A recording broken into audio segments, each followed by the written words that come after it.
সহবাসের পরে মেয়েদের জন্য ফরজ গোসল না করে ঘরের কাজকাম রান্না বাড়া ইত্যাদি করা, বাচ্চাকে দুধ খাওয়ানো, এগুলো জায়েজ আছে নাকি না জায়েজ? গোসল ফরজ হওয়া অবস্থায় গোসল না করার আগ পর্যন্ত কয়েকটা কাজ করা নিষেধ।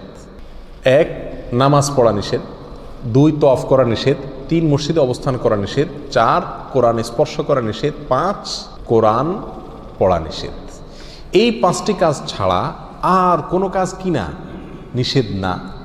অতএব সহবাসের পরে কোনো মেয়ে, কোনো মহিলা তিনি যদি গোসল না করে, ফরজ গোসল না করে তিনি যদি কি করেন, গৃহস্থলীর কাজকাম করেন, রান্না বাড়া করেন, অন্য কাজকাম করেন, বাচ্চাকে দুধ খাওয়ান, এগুলো এই 5টি নিষিদ্ধ কাজের আওতায় যেহেতু নাই, অতএব সেটা জায়েজ আছে। আমাদের দেশে যত কঠোরতা সব মেয়েদের উপরে, ছেলেদের উপরে নাই। ছেলে গোসল ফরজ হয়েছে, 2-4 ঘন্টা শুয়ে রয়েছে বা এমনকি হাঁটাহাঁটি করছে, তাকে তেমন কেউ কিছু বলে না। সমস্ত চাপগুলা মেয়েদের উপরে। আর এই ফতোয়াগুলা মেয়েদের উপরে, ফতোয়াগুলা দেয়ও বেশিরভাগ মেয়েরাই। কথার কথা, ননদ আছে, শাশুড়ি আছে বা অন্য কেউ আছে বা জাল আছে, তো তারা খোঁচাইতে শুরু করে যে গোসল না করে বাচ্চাকে দুধ খাওয়াচ্ছে। কোনো বাচ্চা কাঁদতে কাঁদতে মরে যায় কিন্তু দুধ খাওয়ায় না, কেন? কারণ গোসল করে নাই। তো এগুলো না জানার কারণে হয়েছে। ফরজ গোসল না করে 5টি কাজ করা নিষেধ, এর বাইরে আর কোনো কাজ নিষিদ্ধ না। অতএব এমনকি আপনি রোজাও রাখতে পারেন, কি ফরজ গোসল না করে রাখতে পারেন বলতে সাহারি খেতে পারেন, সাহারি খেয়ে রোজা শুরু করতে পারেন। তাহলে আপনি বাচ্চাকে দুধ খাওয়াতে পারবেন না, কে বলেছে? বাসায় কাজ করতে পারবেন না, কে বলেছে?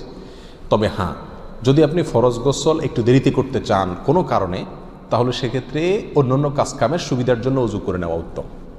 সহিহ মুসলিমের এক হাদিসে আসছে, নবী আলাইহিস সালাতু ওয়াস সালাম গোসল ফরজ হলে ওই অবস্থায় যদি কেউ ঘুমাইতে চায়, শুয়ে থাকতে চায় অথবা অন্য কোনো কাজ করতে চায়, তাহলে তাকে ওযু করে নেওয়ার পরামর্শ দিয়েছেন। অতএব ওযু করে নিয়ে এরপর অন্যান্য কাজ করা উত্তম। এর বাইরে ওযু ছাড়া যে সে কিছু করতে পারবে না, ব্যাপারটা এরকম না। একবার আবু হুরায়রা রাদিয়াল্লাহু তাআলা আনহু, তার সাথে নবী আলাইহিস সালাতু ওয়াস সালামের দেখা হয়েছে কোনো এক রাস্তায়, এই অবস্থায় যে তার গোসল ফরজ হয়েছিল। তো আবু হুরায়রা রাদিয়াল্লাহু তাআলা রাসূলুল্লাহ সাল্লাল্লাহু আলাইহি ওয়াসাল্লামকে দেখে এড়াইয়া চলে গেছেন, একরকম পালায়া চলে যাওয়ার মতো, যায় তাড়াতাড়ি করে গোসল টোসল করে তারপরে আসলেন। নবী আলাইহিস সালাতু ওয়াস সালাম জিজ্ঞাসা করলেন, আবু হুরায়রা তুমি কই গেছিলা, তোমার দেখলাম? বলে, ইয়া রাসূলুল্লাহ, আমার গোসল ফরজ হয়েছিল, তো আমি আপনার সঙ্গে বসবো, সময় দেব, ফরজ গোসল অবস্থায় আমার কাছে জিনিসটা অপছন্দ লাগলো, নাপাক অবস্থায় এভাবে থাক, আপনার সাথে সাক্ষাৎ করব। তখন নবী আলাইহিস সালাতু ওয়াস সালাম বলেছেন, সুবহানাল্লাহ, মোমেন আবার নাপাক হয় নাকি? অর্থাৎ এটা তো একেবারে তোমার পুরো বডি নাপাক হয়ে গেছে, টাচ করলে আমি নাপাক হয়ে যাবে, ব্যাপারটা তো এরকম না, তুমি এটাকে এত কঠিনভাবে নিয়েছো কেন?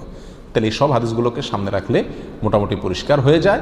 আমাদের আয়েশা রাদিয়াল্লাহু তাআলা আনহা থেকে এক হাদিসে আসছে, তাকে জিজ্ঞাসা করা হয়েছিল যে নবী আলাইহিস সালাতু ওয়াস সালাম গোসল ফরজ হলে তিনি ঘুমাতেন কিনা, তিনি বলেছেন হ্যাঁ ঘুমাতেন। কোনো কোনো বর্ণনা আসছে ওযু করা ছাড়াও ঘুমাতেন। তাহলে বোঝা গেল ওযু করে নিয়ে ঘুমানো, ওযু করে নিয়ে কাজকাম করা উত্তম, কিন্তু আপনি যদি নাও করেন তাতে কি হবে না, কোনো গুনাহ এতে হবে না। আল্লাহু আ'লাম।